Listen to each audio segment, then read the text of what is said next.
Hello दोस्तों, कैसे हैं आप। आपका स्वागत है हमारे चैनल पे। दोस्तों आज हम आपके लेके आए हैं परागण। परागण क्या है दोस्तों, परागण के प्रकार, परागण से लाभ हानि सब कुछ दोस्तों आज हम इस वीडियो में कवर करेंगे। आइए दोस्तों शुरू करते हैं। पहले दोस्तों हम देखेंगे परागण। परागण किसे कहते हैं, मतलब परागण की परिभाषा। पहले हमको परागण समझें कि परागण होता क्या है। जैसे दोस्तों दो पुष्प हैं, ठीक है ना। दो पुष्प हैं, अगर उन दो एक पुष्प का, किसी भी पुष्प के परागकणों का दूसरे पुष्प पर किसी भी माध्यम से, हवा, पानी, जल और क्या कहते चमगादड़, पक्षी, किसी भी माध्यम से इस पुष्प के अंडाशय पे, मतलब यहाँ पहुँच जाए, इसके वर्तिकाग्र फिर अंडाशय पे पहुँचता है और पहुँच जाना ही परागण कहलाता है। ठीक है ना दोस्तों। मतलब वर्तिकाग्र पर पहुँच जाए, मतलब जैसे है कोई परागण, वो हवा के माध्यम से उड़ के या फिर किसी पक्षी के माध्यम से दूसरे पुष्प में पहुँच गया और जहाँ उनका अंकुरण होता है, बस यही दोस्तों परागण है। ठीक है ना दोस्तों। आइए इसके पहले परिभाषा देखते हैं कि पेपर में कैसे लिखेंगे। तो किसी पुष्प के परागकोशों से निकले हुए परागकणों का उसी पुष्प के वर्तिकाग्र पर अथवा उसी जाति के किसी दूसरे पुष्प के वर्तिकाग्र पर, ठीक है ना दोस्तों। क्या कह रहा है, उसी पुष्प के वर्तिकाग्र, मतलब वही जो पुष्प है उसी के वर्तिकाग्र पर अथवा उसी जाति के किसी दूसरे पुष्प के वर्तिकाग्र पहुंचने की क्रिया को परागण कहते हैं। ठीक है ना दोस्तों, कितना सिंपल है। अब दोस्तों परागण दो प्रकार का होता है, एक स्वपरागण, एक पर परागण। ठीक है ना। अब पहले देखेंगे स्वपरागण क्या होता है। स्वपरागण दोस्तों, जब एक पुष्प के परागकोश से निकले हुए परागकणों का उसी पुष्प उसी पौधे के अन्य पुष्प के वर्ते, मतलब कहने का मतलब है, जब एक पुष्प के परागकोश से निकले हुए परागकणों को उसी पुष्प में, मतलब जिस पुष्प से निकले उसी पुष्प या उसी पौधे के अन्य, उसी पौधे में, मतलब एक पौधे में कई सारे पुष्प खिलते हैं, तो उसी पौधे के किसी अन्य पुष्प के वर्तिका पहुँचने की क्रिया को स्वपरागण कहते हैं। पहुँच जाते हैं तो इसे स्वपरागण। और स्वपरागण भी दोस्तों दो प्रकार का, एक स्वयुग्मन, एक सजात पुष्पी परागण। अब पहले देखेंगे स्वयुग्मन क्या है। स्वयुग्मन, जब एक पुष्प के परागकोश से बने परागकण उसी पुष्प के वर्तिकाग्र पहुंचे तो उसे स्वयुग्मन कहते हैं। जैसे एक पुष्प है तो उसके जो परागकण उसी पुष्प में दोबारा पहुंचे, मतलब ठीक है ना, उसके उसी पुष्प के वर्तिकाग्र पर पहुंचे तो इसे स्वयुग्मन कहेंगे। और सजात पुष्प परागण में, जब एक पुष्प के परागकोश से बने परागण उसी उसी पौधे के अन्य पुष्प में, उसी पौधे, जैसे एक पौधा में कई सारे पुष्प में खिलते हैं, तो उसी पौधे के अन्य पुष्प के वर्तिकाग्र पहुंचे तो उसे सजात पुष्प परागण कहते हैं। ये दोस्तों आपका स्वपरागण था, इसके प्रकार। अब स्वपरागण से दोस्तों देखेंगे हम लाभ। स्वपरागण से आप हेडिंग करते स्वपरागण से लाभ। यह सरल होता है, क्योंकि दोस्तों इसमें किसी माध्यम की आवश्यकता नहीं होती, इसलिए सरल होता है। परागकणों की अधिक मात्रा में आवश्यकता नहीं होती है और इसे पीढ़ी की शुद्धता बनी रहती है।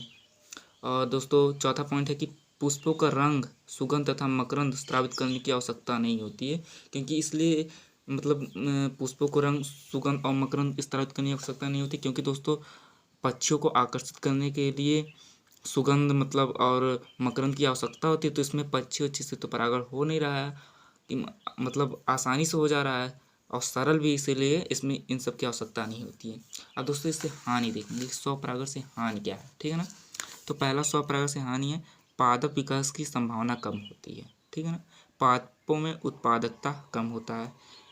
इसमें उत्पन्न पौधों में केवल एक ही पौधे के लक्षण होते हैं, मतलब वही पौधे का लक्षण रहेगा।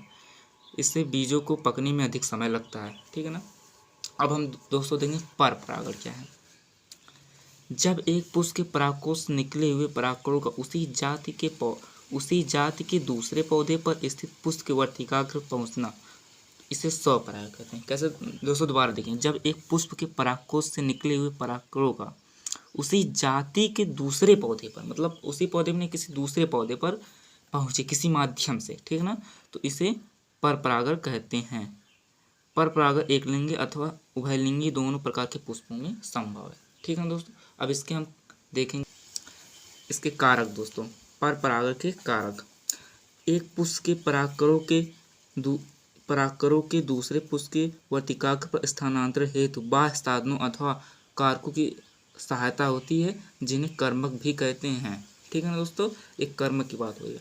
पराग पराग परा पर परागण के कारक दो प्रकार के होते हैं, एक जैविक कारक होता है, एक अजैविक कारक। ठीक है ना, एक जैविक एक अजैविक। अब हम देखेंगे जैविक कारक में क्या होता है।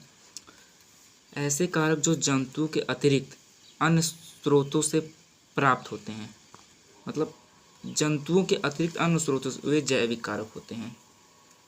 और जैविक का सॉरी दोस्तों, वे अजैविक कारक होते हैं। अजैविक कारक दो प्रकार के होते हैं, एक वायु परागण, एक जल परागण। अब देखेंगे हम दोस्तों, देखेंगे वायु परागण क्या है। जब परागकणों का स्थानांतरण वायु के माध्यम से वर्तिकाग्र तक होता है तो उसे वायु परागण कहते हैं। मतलब परागकण जो है वे हवा के माध्यम से वर्तिकाग्र पहुँचे, ठीक है ना। अब इसके अंदर हम लोग कुछ मतलब ऐसे नोट करके बिंदु लिख सकते हैं। वायु द्वारा परागित पुष्प आकार में छोटे, रंगहीन, गंधहीन व मकरंदहीन होते हैं, ठीक है ना। परागकण छोटे, हल्के व शुष्क होते हैं तथा अत्यधिक मात्रा में निकलते हैं, क्योंकि वायु परागण में अनेक परागकण तो व्यर्थ हो जाते हैं। भाई अधिक नहीं, क्योंकि वायु के माध्यम से उन्हें उड़कर जाना रहेगा, तो इसलिए मतलब जमीन पर ज़्यादा मतलब गिर जाते, इसलिए अधिक से अधिक निकलते हैं। और वर्तिका लंबी तथा वर्तिकाग्र चिपचिपी होती है, क्योंकि परागकण जब आएंगे तो उनके चिपकाने के लिए चिपचिपी होती है। अब ये दोस्तों इम्पॉर्टेंट बात है, मतलब नोट करके लिख लीजिए कि घास, बांस, मक्का, नारियल, खजूर, भांग तथा गेहूं में वायु परागण होता है, ठीक है। अब दोस्तों देखेंगे हम जल परागण। जब परागकणों का स्थानांतरण जल के माध्यम से जल परागण कहते हैं। अब इसके अंदर हम लिख सकते हैं, जल द्वारा परागित पुष्प आकार में छोटे, रंगहीन, गंधहीन व मकरंदहीन होते हैं। परागकण हल्के व मोती परत युक्त होते हैं। वर्तिका लंबी तथा वर्तिकाग्र चिपचिपी व मोती परत युक्त होती है, इसमें भी वही है। अब दोस्तों ये इंपॉर्टेंट नोट करके लिख लीजिए कि जलकुंभी तथा मुकुंदनी जल में मिलते हैं, किंतु इनमें जल परागण नहीं होता है, बल्कि वायु व कीट परागण होता है। दोस्तों बहुविकल्पी में पूछ सकते हैं कौन इनमें से कौन सा पुष्प है जो जल में खिलता है लेकिन इनमें जल परागण नहीं होता है, तो ऐसे ऑप्शन दे सकता है। तो आप जान लीजिए जलकुंभी तथा मुकुंदनी। अब दोस्तों ये इंपॉर्टेंट दूसरा है, वेलिसनेरिया, हाइड्रिया, इलोडिया, सिरेटोफिलम आदि में जल परागण होता है। ये कुछ पौधों के नाम हैं। अब जल परागण के प्रकार देखेंगे। अब जल परागण भी दोस्तों दो प्रकार का होता है, एक अधिजल परागण, एक अधोजल परागण। अब अधिजल क्या होता है, जब परागण जल की सतह पर होता है तो इसे अधिजल मतलब ऊपर, सतह माने ऊपर। इसमें आप इसके मतलब एक उदाहरण है वेलिसनेरिया आदि, ठीक है ना, वेलिसनेरियम। अब अधोजल क्या होगा, जब जल के अंदर हो, जब परागण जल के अंदर होता है इसे अधोजल परागण कहते हैं। जैसे जोस्टिरा, सिरेटोफिलम आदि में, ठीक है ना। अब दोस्तों हम जैविक कारक देंगे। ये अभी अजैविक कारक थे, अब जैविक कारक। ऐसे कारक जो जंतुओं से प्राप्त होते हैं वे जैविक कारक होते हैं। इनमें कई प्रकार के होते हैं, पर मुख्यतः आपको चार ही मुख्यतः पढ़ना है, कीट परागण, पक्ष परागण, चमगादड़ परागण, घोंघा परागण।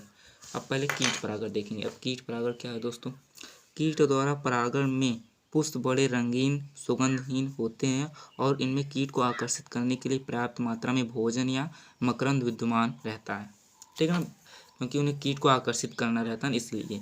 मधुमक्खियाँ, तितली इत्यादि फूलों से मकरंद प्राप्त करने के लिए या उनसे आकर्षित होकर आते हैं, ठीक है ना।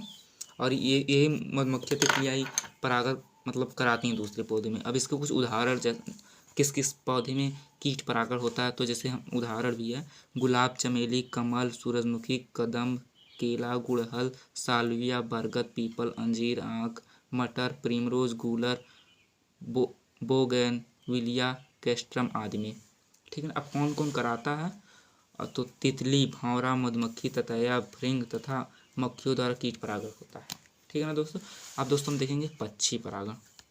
पक्ष द्वारा परागण में पुष्प बड़े, रंगीन, सुगंधहीन तथा मकरंदहीन होते हैं। उसमें भी वही बात है, इसमें बिगनोनिया, पलाश, यूकेलिप्टस आदि, ठीक है ना। अब इसमें कौन कौन कराता है, सब फूलचूही और सखरखोरा तथा हमिंग बर्ड, जिसे हिंदी में गुंजन पक्षी आदि द्वारा परागण होता है, पक्षी परागण, ठीक है ना दोस्तों।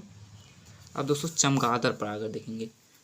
चमगादड़ द्वारा परागण कदम, कंचार, केला जैसे विशाल वृक्षों में पुष्पों में होता है जो रात्रि में खिलते हैं, ठीक है ना। तो मुख्यतः जो रात्रि में खिलते हैं। घोंघा परागण, घोंघा द्वारा परागण अरिसेमा, आर्किडस जैसे पौधों में होता है।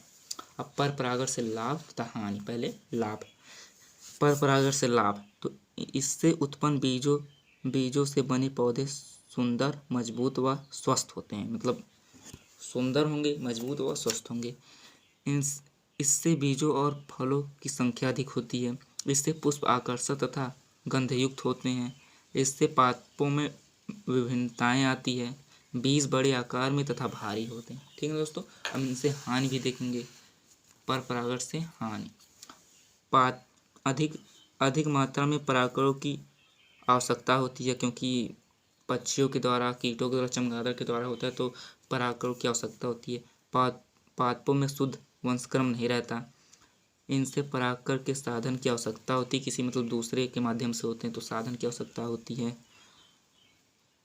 और चौथा पॉइंट, कीटों को आकर्षित करने के लिए पुष्प को चटकीले रंग, बड़े दल, सुगंध तथा मकरंद उत्पन्न करना पड़ता है, जिनमें अधिक पदार्थ का अपव्यय होता है, मतलब खर्च होता है अधिक मात्रा में, तथा अधिक ऊर्जा का हास्य होता है, मतलब हानि होता है।